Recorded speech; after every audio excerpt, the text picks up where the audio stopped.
अल्लाहुम्मा सल्ले अला मुहम्मदिन वाला आले मुहम्मद। आज की सुबह का आगाज़ मैं अल्लाह और उसके रसूल के नाम से शुरू करती हूँ। सुबह का आगाज़ हमें अल्लाह ताला के नाम से शुरू करना चाहिए। अल्लाह ताला हम सब पर रहम फरमाए, करम फरमाए और अपनी हिफ्ज़ व मान में रखें, बीमारों को शफा दे। तो आमीन सुम आमीन। आज मैंने जाना था किसी का पता करने हॉस्पिटल। मेरी एक जानने वाली है, तो उनकी टांग में फ्रैक्चर आ गया है। तो काफ़ी दिनों से हॉस्पिटल थी, मैंने सोचा क्यों ना आज मैं भी उसका पता कर रहा हूँ और उसके लिए कुछ बना के भी ले जाऊँ। बीमारों के लिए फिर यही होता है कि उनकी ऐसी ग़िज़ा दी जाए जो ज़ूद हज़म हो, क्योंकि वो बेड रेस्ट पे ही होते हैं। तो मैंने भी सोचा कि क्यों ना दलिया बना के ले जाऊँ उनके लिए। जब आपके दोस्त रिश्तेदारों में या जानने वालों में कोई बीमार होता है तो आप पे ये फ़र्ज़ है कि आप उसका पता करें। पता करने से यही होगा कि वो थोड़ी देर खुश हो जाएगा, उसकी सेहत अच्छी हो जाएगी, आपका तो कुछ नहीं जाएगा ना। तो अच्छी बात है, इस्लाम में भी है कि आप जब किसी का पता करने जाते हैं तो आपके सारे गुनाह माफ़ हो जाते हैं, आपके लिए वो बख्शिश का एक ज़रिया बन जाता है। तो क्यों ना हम भी इस चीज़ से फ़ायदा उठाया जाए। ये छोटी छोटी बातें होती हैं जो हम लोग इग्नोर कर देते हैं। तो बस घर से निकल पड़े थे, क्योंकि इसके बाद मेरे पास भी टाइम नहीं होता। बच्चों के साथ ही मैं भी चली गई थी कि बच्चों को स्कूल उतारेंगे और साथ ही मैं हॉस्पिटल भी उसका पता कराऊंगी। ये आजकल दिन छोटे हैं तो इतना पता भी नहीं चलता टाइम का, जल्दी जल्दी दिन गुजर जाता है। तो सुबह का टाइम था, ये आई थिंक 8 हुए हुए थे और सूरज तो बहुत ज़्यादा तेज़ था सुबह के टाइम ही। लेकिन यह है कि मौसम काफ़ी चेंज हो चुका है, सर्दी की आमद आमद है, ठंडी ठंडी हवा है। जब सर्दी की आमद आमद हो या गर्मी की आमद आमद हो तो तब मौसम बहुत ही प्यारा लगता है। और ऐसा मौसम सबको पसंद है, ना पसीना आता है, ना गर्मी लग रही होती है, ना सर्दी लग रही होती है। लेकिन जब ज़्यादा सर्दी पड़ जाती है तो भी लोग तंग पड़ जाते हैं, भी हद से ज़्यादा फिर बर्दाश्त नहीं करते। अल्लाह का लाख लाख शुक्र है कि हमारे मुल्क में चारों मौसम पाए जाते हैं। 4 सीज़न में हम सब मौसम इंजॉय भी करते हैं। चले वो तो गर्मी में अब गर्मी लगनी है, सर्दी में भी सर्दी लगनी है। बच्चों को स्कूल छोड़ना और बच्चों को स्कूल से लेके जाना, ये भी बड़े कामों में से काम है। तो पूरा दिन काम कर कर के भी फिर भी शाम को यही सुनने को मिलता है कि औरतें घर में करती क्या है। हालांकि घर में क्या करना है, काम ही करना है। काम तो पूरा दिन ख़त्म नहीं होता, एक के बाद दूसरा काम तैयार होता है। बहुत कम टाइम मिलता है कि हम आराम कर सकें, लेकिन फिर भी यही बात सुनने को मिलती है। अब मैं जा रही थी उसका पता करने, क्योंकि उसका पता करने के बाद फिर मैंने घर के काम वापस आके करने थे, बच्चों का टाइम हो जाना था। तो इधर मैं फिर घर आ चुकी थी, तो काफ़ी भूख लगी हुई थी। मैंने फिर जल्दी में यही किया कि मैंने कहा कोई जूस वगैरह बना के पी लेती हूँ, क्योंकि बैठ के खाने का तो टाइम नहीं था, जल्दी जल्दी काम समेटने थे। तो कुछ मैंने घर की चीज़ें ली थी, ग्रॉसरी वगैरह, तो वो भी संभालनी थी। इधर मेरा जूस भी बन चुका था, तो साथ साथ मैंने कहा ये भी पीती हूँ, साथ साथ कुकिंग करनी थी। फिर मैंने सारे कामों के साथ साथ अपनी सेहत का भी तो ख्याल रखना है। सेहत का ख्याल अगर हम खुद नहीं रखेंगे तो ज़्यादा बच्चे भी नहीं रख सकते हमारी सेहत का ख्याल, घर वाले भी नहीं रख सकते, क्योंकि हमारे अपने काम है, हमने काम भी करने हैं और साथ साथ सेहत का भी ख्याल रखना है। इसलिए आप भी जब जल्दी में हो तो कोई भी जूस बना के पी लिया करें, और साथ साथ काम तो लाजमी करने हैं। तो कि हमें पता है कि हमने अपने काम खुद करने हैं, तो अपनी सेहत का भी हम खुद ही ख्याल रखें ना। मैं ज़्यादा ग्रॉसरी की चीज़ें तो नहीं लाई थी, लेकिन कुछ चीज़ें ज़रूरत थी, तो मैंने कहा टाइम भी नहीं था, तो थोड़ी बहुत चीज़ें मैं लेके जल्दी जल्दी घर वापस आ गई थी, क्योंकि मैंने कुकिंग करना था। कुकिंग का बहुत ज़्यादा होता है बर्डन। एक दफ़ा कुकिंग कर लूँ तो फर्स्ट टाइम ही मैं ज़्यादातर करती हूँ। सेकंड टाइम ये होता है कि मैंने कपड़े वगैरह वॉश करने हो या प्रेस करने हो या कोई और काम एक्स्ट्रा काम करना, वो सेकंड टाइम कर लेती हूँ। फर्स्ट टाइम यही होता है कि कुकिंग लाजमी हो जाए, तो कभी कभार सेकंड टाइम को स्नैक्स वगैरह साथ बना लेते हैं, लेकिन ये है कि कुकिंग एक ही टाइम करते हैं ना। काफ़ी टाइम हो चुका था, बालों में डाई नहीं लगाया था, तो मैं आज लेके आई थी। तो मैंने सोचा कि पहले डाई लगा लेती हूँ, क्योंकि घंटा डेढ़ फिर वॉश आउट करने में या लगाने में टाइम लग ही जाता है। तो साथ साथ मैं किचन के काम भी समेट लूँ, पहले इसे लगा लूँ। तो ये मैं आपके सामने 10 नंबर का कलर चूज़ कर रही हूँ, उसमें 20 वाली भी यूज़ करूँगी। और मैं आपको कलर की वीडियो डिस्क्रिप्शन में भी दे दूँगी, और मैं बता चुकी हूँ, मेरी पूरी एक वीडियो है कलर पे कि आपने अपने बालों में कैसे डाई लगाना है, वाइट हेयर को कैसे कवर करना है, सब कुछ मैंने उस वीडियो में बताया हुआ है। 2 के 3 आई थिंक मेरी वीडियो है, आपने देखनी हो तो वो क्लिक कर लीजिएगा, मैं लगा दूँगी डिस्क्रिप्शन में। कोई इतना लंबा रोला नहीं होता, ना कोई इतना मुश्किल काम है कि हम घर के कामों के साथ ये काम नहीं कर सकते। तो आपको पार्लर जाने की भी ज़रूरत नहीं है, आप ये भी घर का एक काम समझ के खुद ही कर लिया करें। तो मैं लगाने का तरीका और इसको मिक्सिंग का तरीका सारा कुछ आपको बताया हुआ है।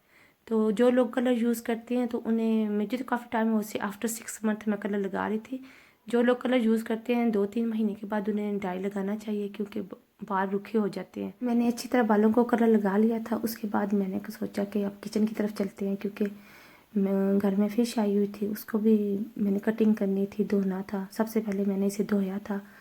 धोने के लिए मैंने इस पर आटा भी आप यूज़ कर सकते हो, सिरके और नमक से भी धो सकते हो। मैं खाली सिरके से इसे वॉश करती हूँ कि इसकी स्मेल ख़त्म हो जाए, और इसे छोटे छोटे पीस कर लेती हूँ। जो बाज़ पीस मेरे से छोटे नहीं होते तो उनको बुरा रहने देती हूँ, लेकिन मैं ज़्यादा कोशिश करती हूँ कि इनके पीस छोटे कर लूँ। मैं क्या करती हूँ कि घर में जब 2-3 किलो फ़िश आती है तो गट्ठा मसाला लगा के मैं फ्रीज़ कर देती हूँ, और जब जितने पीस उठाने हो वहाँ से उठा लेती हूँ। आज मैं आपको मसाला लगा के फ्रीज़ करने का तरीका भी बता देती हूँ साथ साथ, कि आप कैसे फ्रीज़ हुई फ़िश को आप जब दिल चाहे फ्राई कर सकते हैं, चाहे 1 पीस करें चाहे 6 पीस करें। फ़िश को अच्छी तरह धो के तो आप किसी छन्नी में डालें कि वो उसका पानी सारा ख़त्म हो जाए ना। फिर उसको फ़िश मसाला लगा लें। एक्स्ट्रा आप कश्मीरी लाल मिर्च भी डाल सकते हैं। केचप मैं जूसी बनाने के लिए केचप डालती हूँ। बेसन या कॉर्नफ्लावर आप कोई भी यूज़ कर सकते हैं इसको स्पाइसी हार्ड बनाने के लिए। तो ऐसे ही आप अच्छी तरह जब मसाला लगाते हैं उसको घंटा डेढ़ आप बाहर भी रखें, जब वो उसका मसाला अच्छी तरह उसके अंदर रच बस जाए। हर बंदे का मसाला लगाने का अपना अपना तरीक़ेकार होता है। कई लोग स्पाइसी बहुत ज़्यादा यूज़ करते हैं, कई लोग कम यूज़ करते हैं। बच्चों वाले घर में तो कम ही यूज़ होता है। फिर मैं इसको ना एक ट्रे में अलग अलग ऐसे रख लेती हूँ। उसके बाद मैं इसको फ्रीज़ करूँगी।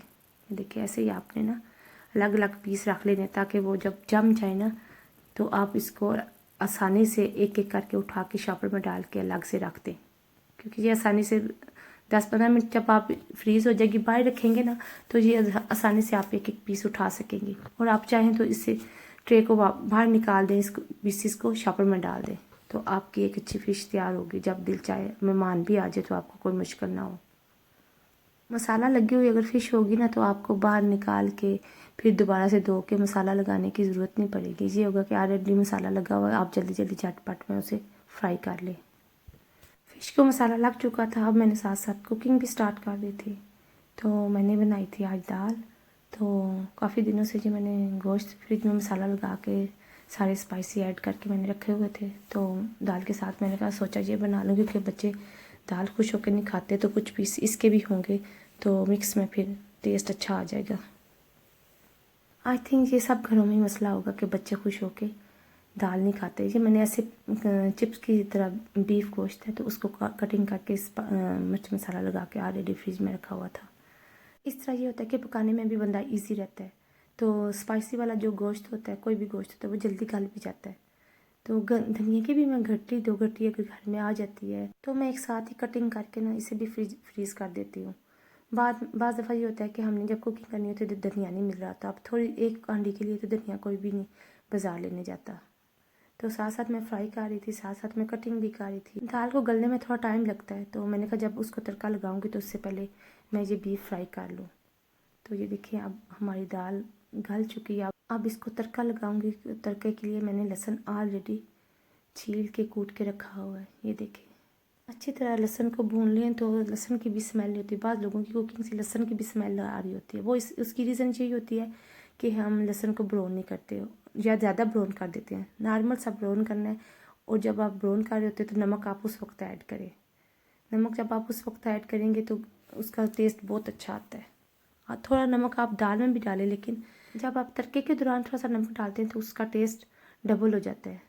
नमक के बगैर तो हंडिया सबको पता है कि टेस्टलेस ही होती है, कोई पता नहीं चल रहा था, कुछ चीज़ें मिस हैं। तो अब मेरा ये लहसुन तैयार हो चुका है, अब मैं इसको लगाऊंगी तड़का।